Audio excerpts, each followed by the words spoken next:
নমস্কার, আমি পিঙ্কিস লাইফ চ্যানেলে সবাইকে স্বাগত জানাই। আজকে আমি বানাবো মাছের মাথা দিয়ে পুঁই শাকের চচ্চড়ি।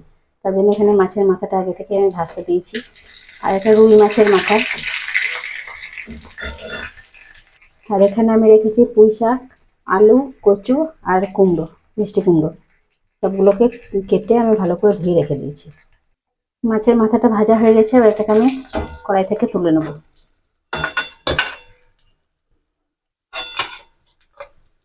কত সুন্দর লাল করে ভাজা হয়েছে। এবার আমি ওই তেলের মধ্যেই পুঁই শাকটা রান্না করে নেবো। তেলের মধ্যে প্রথমে পাঁচফোড়ন আর একটা শুকনো লঙ্কা, পাঁচফোড়ন শুকনো লঙ্কাটা ভাজা হয়ে গেছে। এবার আমি এর মধ্যে দিয়ে দেবো আলু আর কচুটা।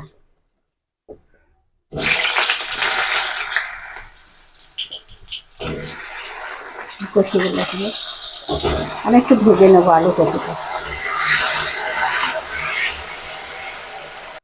আলু কচুটা ভাজার সময় আমি দিয়ে দেবো অল্প একটু হলুদ আর অল্প একটু লবণ দিয়ে দেবো। মাছের মধ্যে যেহেতু হলুদ দেওয়া ছিল সেজন্য তেলটা একটু হলুদ হলুদ হয়ে গেছে। এবার আমি এর মধ্যে দিয়ে দেবো কুমড়ো কুচিটা।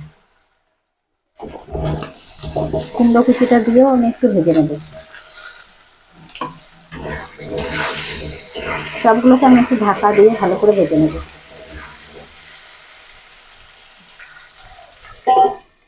ঢাকাটা দিয়ে আমি একটু ভালো করে ভেজে নেব। এবার আমি ঢাকাটা খুলে দেখে নেবো। আলুটা আর কচুটা অনেকটা ভাজা হয়ে গেছে। আলুটা অনেকটা সেদ্ধও হয়ে গেছে। আর কচুগুলো অনেকটা সেদ্ধ হয়ে গেছে। কুমড়োটা এখনো সেদ্ধ হতে বাকি আছে। এবার আমি এগুলোকে সব একটু পাশে পাশে সরিয়ে দেবো সবজিগুলোকে। মাঝখানে দিয়ে দেবো একটু রসুন। রসুনটা আমি থেতো করে রেখেছি, রসুনটা দিয়ে দেবো।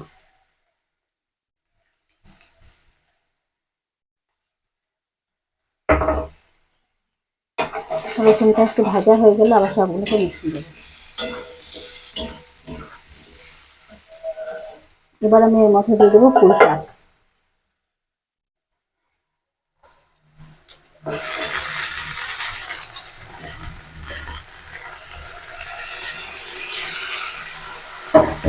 পুঁই শাকটা দিয়ে আমি ভালো করে মিশিয়ে নেবো।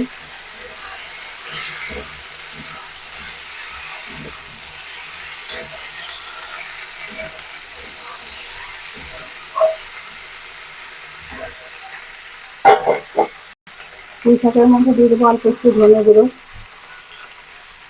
আর দিয়ে দেবো সামান্য একটু জিরে গুঁড়ো। আর এবার পরিমাণ মতন লবণ আর হলুদটা দিয়ে দেবো।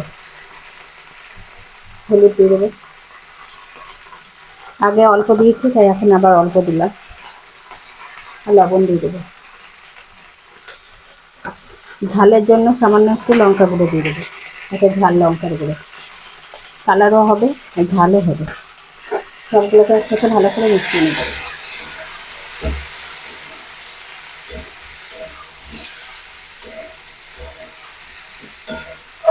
মশলাগুলো তো ভালো করে ভেজে নেবে। পুঁই শাকে দেওয়া মশলাগুলো সব ভাজা হয়ে গেছে। এবার আমি এর মধ্যে দিয়ে দেবো পরিমাণ মতো জল, দিয়ে পুঁই শাকটাকে ভালো করে সেদ্ধ করে নেব।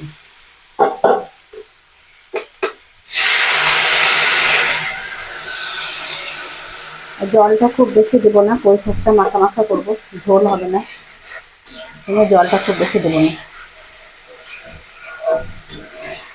এবার পুঁই শাকটাকে আমি 4-5 মিনিট মতো সেদ্ধ করে নেবো ঢাকা দিয়ে। 4-5 মিনিট পর আমি ফিরে আসছি। একবার ঢাকাটা খুলে দেখে নেবো সেদ্ধ হয়েছে নাকি।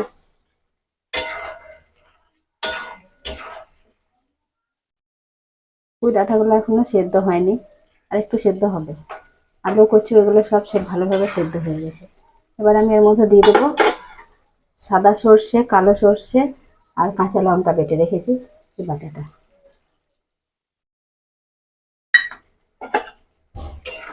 মশলা বাটাটা, সর্ষে বাটাটা দিয়ে আমি ভালো করে মিশিয়ে নেবো। আবারও আমি একটু ঢাকা দিয়ে সেদ্ধ হতে দেবো ভালো করে। পুঁই শাকটা এখনো যেহেতু সেদ্ধ হয়নি।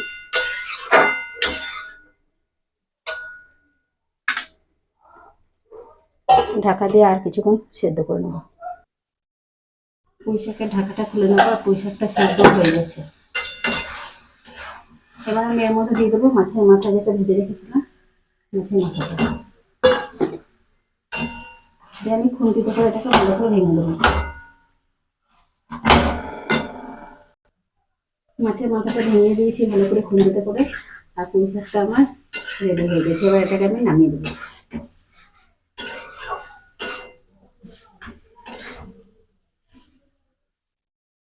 কত সুন্দর লাগছে দেখুন দেখতে। এরকম করে বাড়িতে পুঁই শাক বানিয়ে খেয়ে দেখবেন, খুব সুন্দর লাগে ভাতের সাথে। আমার ভিডিওগুলো ভালো লাগলে লাইক শেয়ার কমেন্ট করবেন, চ্যানেলটাকে সাবস্ক্রাইব করবেন, আর কমেন্টে জানাবেন এরকম করে পুঁই শাক মাছের মাথা দিয়ে খেতে কার কার ভালো লাগে। আমাদের এখানে ইলিশ মাছ পাওয়া যায় না, সেজন্য আমি রুই মাছের মাথা দিয়ে করলাম। আপনাদের ইলিশ মাছ পাওয়া গেলে আপনারা ইলিশ মাছ দিয়ে করবেন, আরো বেশি সুন্দর হবে খেতে।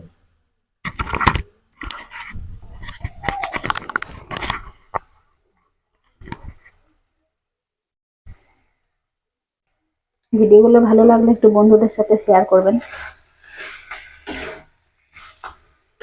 এবার আমি আঁচটা বন্ধ করে দেবো, আর এটাকে এবার নামিয়ে নেব। পুঁই শাকটাকে আমি একটা প্লেটে তুলে দেখাচ্ছি।